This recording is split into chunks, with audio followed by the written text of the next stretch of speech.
South Stokes High School, Walnut Cove, North Carolina. Franklin High School and Macon County Schools. South Central High School in Greenville, North Carolina. High Point Central in High Point, North Carolina. Clinton, North Carolina. Jacksonville, Newport, Morrowsboro, Moore County, Wake Forest, Wake County, Gastonia, Camden County, Trinity, Greensboro, North Carolina, in Alexander County, Onslow County, Cullowhee Valleys, Salisbury, In Pittsburgh. Hendersonville, North Carolina, Leland, North Carolina, In Durham, North Carolina. Kinston.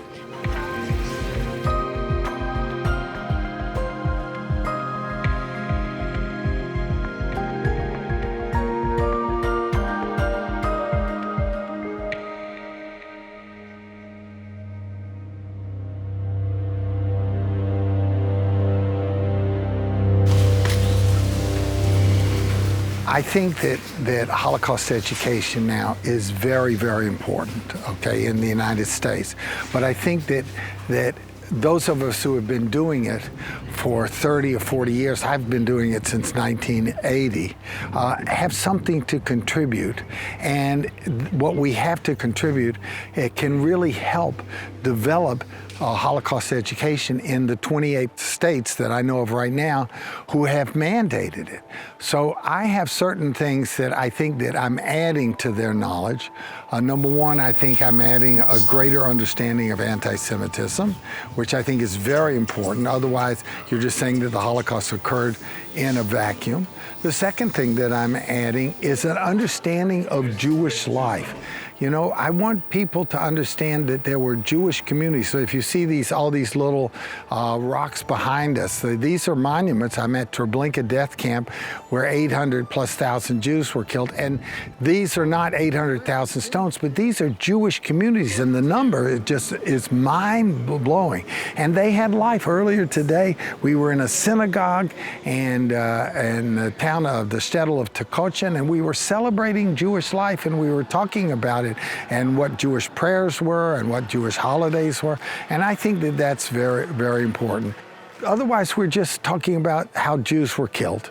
And I want them to understand how Jews lived, and plus the fact that I'm with them here, that we're still alive. We're not dead as a people or as a community or as a civilization. The third thing that I think is really important is I think that in terms of Holocaust education, we need to understand the various types of resistance, whether it's spiritual resistance of saying a prayer, moral resistance of helping somebody else, cultural resistance, however you want to define that, and of course active or physical resistance. Because for our kids in the United States are very, very needy of examples of role models, okay? But I'm worried about people just being bystanders, okay? And we need people who will say, I stand for justice, I stand for human compassion, I stand for love, and the message of this is that it has to come out.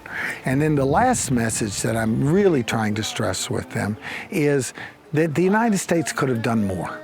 And had perhaps we been better citizens, I wasn't even alive at the time, maybe the United States government would have responded by bombing the tracks of the bridges to Auschwitz. Being a good citizen is asking questions of the government and demanding it, demanding that the government do right, and voting. The trip that we have taken thus far is an extraordinary trip. It's an extraordinary trip, and it is one that the teachers, they're just lapping up every little piece of information and thinking constantly, how can I take this back to my class? I think prior to this trip, I had a very basic level of understanding of the Holocaust and its history, and being able to have the privilege to be on this trip has taught me firsthand what really happened in the Holocaust and how I might approach that with my students in my classroom. This coming school year, I'll get to teach the new Holocaust elective in the spring, and it's one thing to read about and study this event.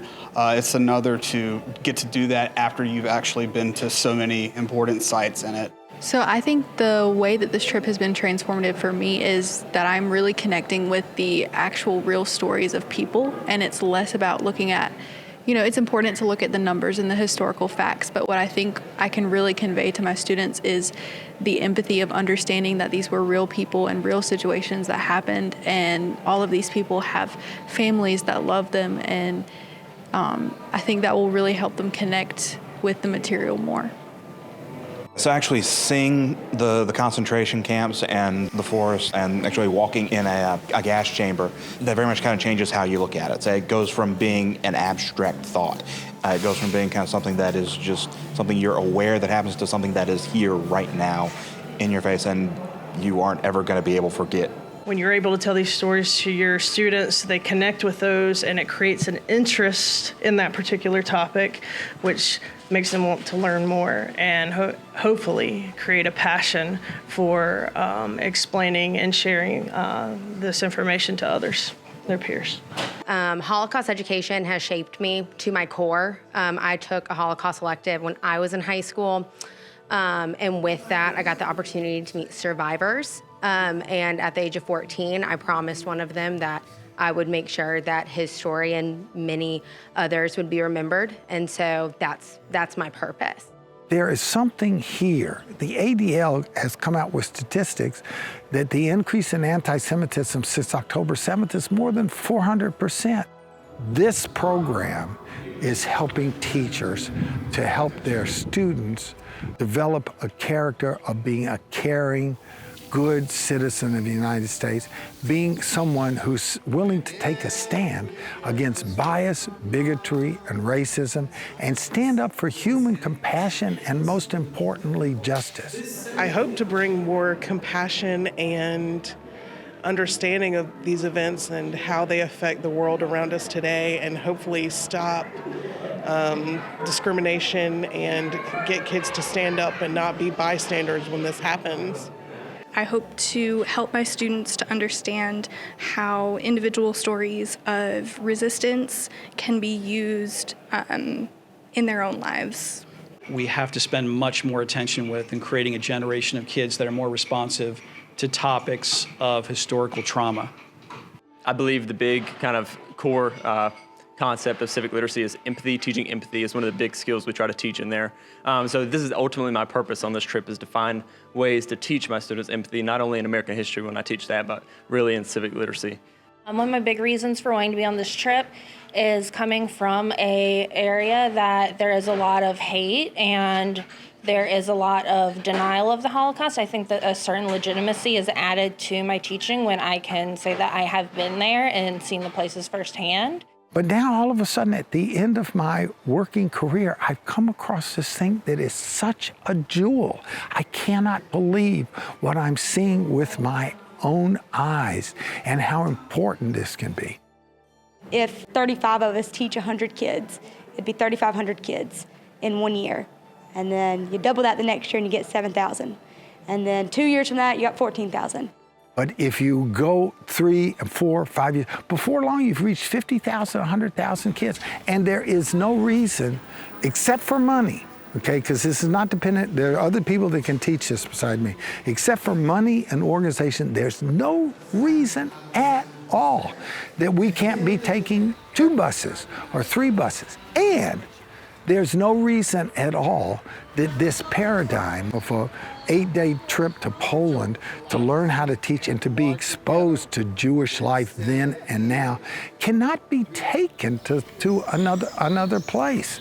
If we can do this, okay, if we can say in 5 years we're going to have 5-6 million people who've been exposed to this through their teachers, what difference could that make in our country? What difference could that make in our world?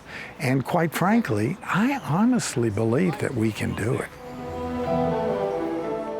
Amazing. Enlightening. Surreal. Meaningful.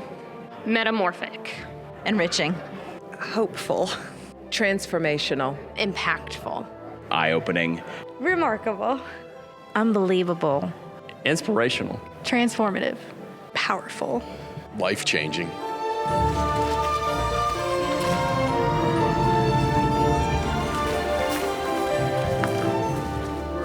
And I honestly believe that if we do it, we will make a difference.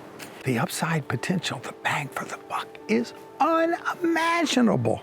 All we have to do is say, imagine what could be.